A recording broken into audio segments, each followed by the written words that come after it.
Hello everyone and welcome back to Sew Granny Sew. Today we're going to work on our quilt that was originally going to be for the Moda contest. I have gone on and made a little more of the border and so forth, but we're going to start this center part here today. So I've been really busy, otherwise I would have gotten this posted a couple days back.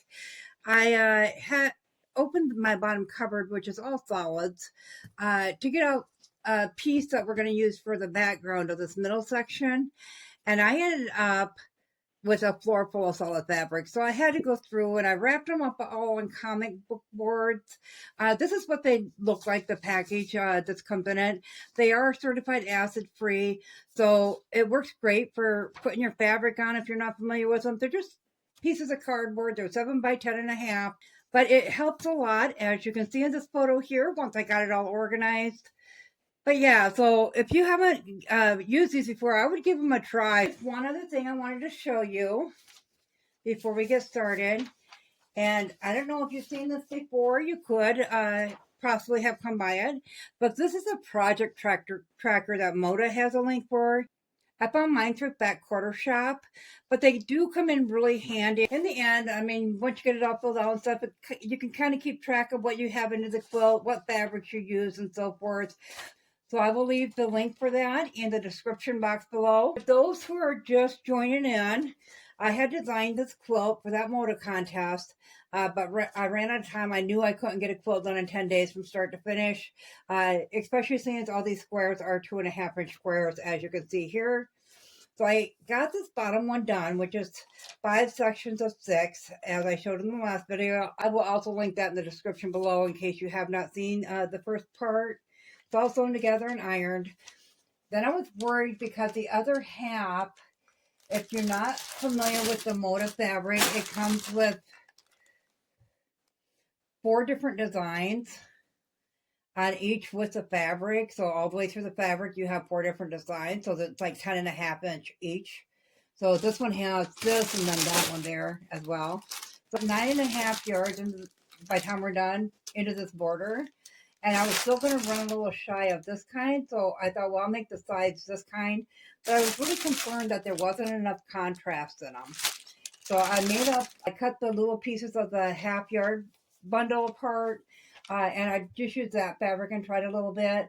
So I wanted to show you, it does have contrast to it, even though I thought it wouldn't. It does have nice contrast to it that you can see the design still. So I'm going to go ahead and set the black and white aside. This is what I was talking about on the pieces of the half-yard bundle. So I just cut them all apart, and as you can see, there's the rest of the pieces there. And I had kept out anything with floral in it, or vines, or anything that referred to florals in any way. I put up a few different colors that we could use for a background on it. So I tried some yellow, pale yellow for sunshine coming through the trellis. I tried a pale blue, and it matched up with colors that were already in. I tried the white, but then it would drown out those two. So I have settled on a sage green color, which matches several of them pretty well. But I also thought about it as the flowers that we are putting on as a design. I did want to not use the gray and black. I made a total of 16 of these. So I'm going to go through and I'm going to find 4 more fabrics out of this, get them ironed flat, and make sure I got all the silvers cut out. And then I'll meet you back here and we'll get started on cutting out these flowers. So we have all 16 of our pieces of fabric here. They measure approximately 10.5 by 18.25. So if you look at the little triangle that we're going to use, it measures from the bottom to the top 2.5 inches. So we want to have strips that are 2.5 inches wide. This way I won't be able to get all 6 of them on that we need. This way I'll do 2 rows, which is fine because that leaves me a pretty big portion of that fabric left to use in another quilt or something. So since there's 16, my rotary cutter will not cut that amount. That is a 60 millimeter.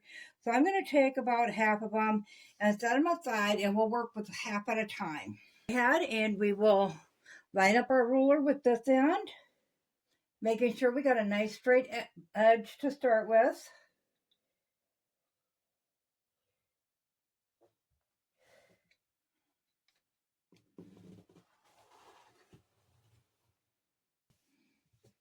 Okay, now we'll just take our ruler and put it on there, lining up the edge of the fabric with a 2.5 inch mark. And we will go ahead and cut that one off.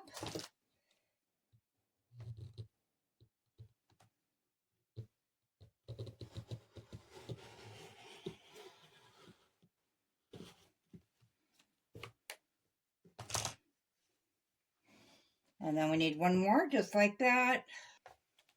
So now we're going to switch this out for the other stack, and we will do the same thing with that one.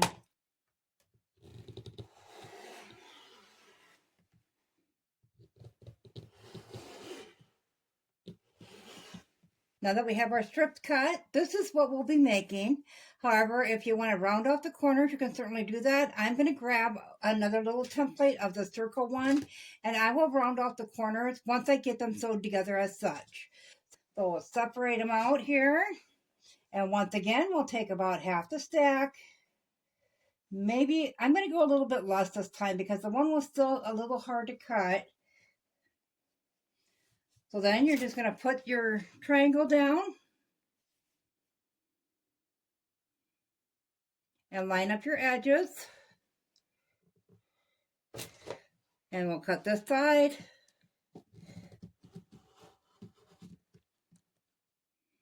Then we'll cut this side. And then we'll just keep sliding it down until we got 3 cut off of this.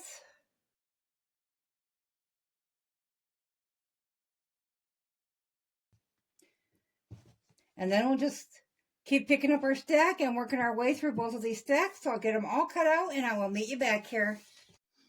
Okay, so we have all of our diamonds cut out now. So we have 6 of each of them because that is how many we're going to use. We're making this small star. So in the set of diamond triangles, they're called double triangle ruler by Lori Holt. One is a 4-inch and one is an 8-inch. So I did one of each. Just to practice, I have not done the star before as this. So I did it 2 different ways. The first time I put that one under there and then that one under there. I did the same over here and then put them together. And you can see my stitching showing. It's not laying very flat, anything. So I left it as it was because I'm going to take this apart and redo it. So on the second one, I sewed sets of 2 together and then put them together.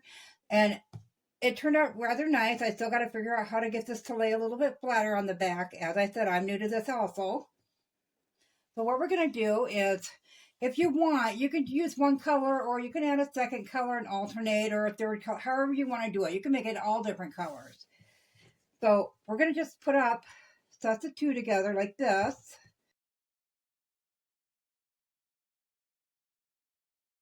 And this is how we're going to sew our pieces together. I'll grab some clips here. So we'll just flip this over to here. Now, on these ones, you'll definitely want to mark them, or you'll have your triangles going all the wrong ways. I did that as well.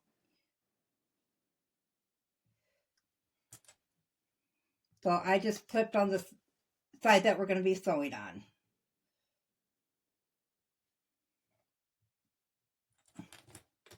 So I'm going to do this one separate just to show you. You'll just take it to the sewing machine and put a 1/4 inch seam along all of them. The one thing I did forget to mention is that when you're sewing these, if you're going to do I'm doing a raw edge applique. If you're going to do a turned edge applique, you're not going to want to sew. See how they go like this? So this is the peak and this is the side. You don't want to sew all the way on here because at the end, you want to turn that edge over for appliquing it on so you don't see the edge. So it's up to you how you want to do it, but you'll just have to keep in mind if you're going to do a turned edge applique to make sure you don't stitch this last little bit, this last little 1/4 inch, because you will need to tuck that in. I'm going to go ahead and get these done and I will meet you back here. So I have 3 different flowers here, all in different stages, so I can run you through how we're going to sew it together. So once you have them like this, you're going to go ahead and iron them with the seams open. And the reason we're doing that is because it gets really thick in the center. This one I got pretty good. So after we get those done, we're just going to take one side and flip it on the other. I like to use a pin. And if you poke it right through the center there, about a 1/4 inch down, and then grab your next piece and go about a 1/4 inch down and put it through on the front side. And you'll be able to tell right away if you're off because it won't be level up here at the peaks. And we'll match up this end.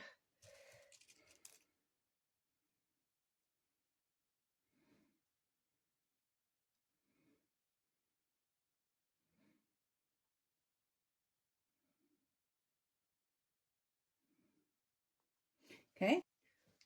Once you get that pinned into place, you'll take a sewing machine and do a 1/4 inch seam all the way along there. Then you'll come back. It will look like this. You'll iron that open as well. And then you'll match the just like we did with that step. We'll go ahead, throw that in a 1/4 inch down. You can see where the line is here where you've done all the stitching right there at that peak.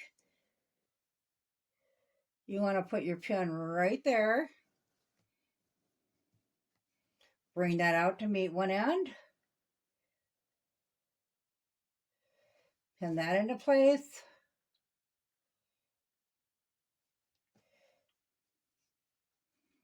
And then this side into place. So you'll go ahead and bring that to the sewing machine and you'll stitch that down. Once you get that stitched on, you'll come back, and I'm going to back that up again. And then you'll pin this side into place. And then you'll bring it back to the sewing machine and do a 1/4 inch seam along there. Take that one off, lay that over there. So when you're done, you'll end up with this. And you'll just want to make sure that you iron that down as good as you can. I am going to actually take some Mary Ellen's Best Press to this one and see if that doesn't help, because sometimes that will make it lay a lot flatter. So once we have these done, I grabbed my little circle out, and this is just a 2-inch circle, also from Lori Holt. So you can just line that up on this edge and this edge and trim around it if you want to round them. I got to looking at these and I kind of like them like this. They kind of look like the clematis. My mom always had jumping jack, the deep purple ones, and I think I kind of like that look of them. So I went ahead and took some green. You can take yellow, whatever color you want, and I just traced around the circle on the back side of the fabric with a pencil and cut that out. And that will be the middle of our flower. So I have some fabric glue here, and it is temporary and it does wash out in a glue stick, and it is clear. So I'm going to use the back of this for this time, and we'll just put some of that on there. We only need to hold this in place until we go and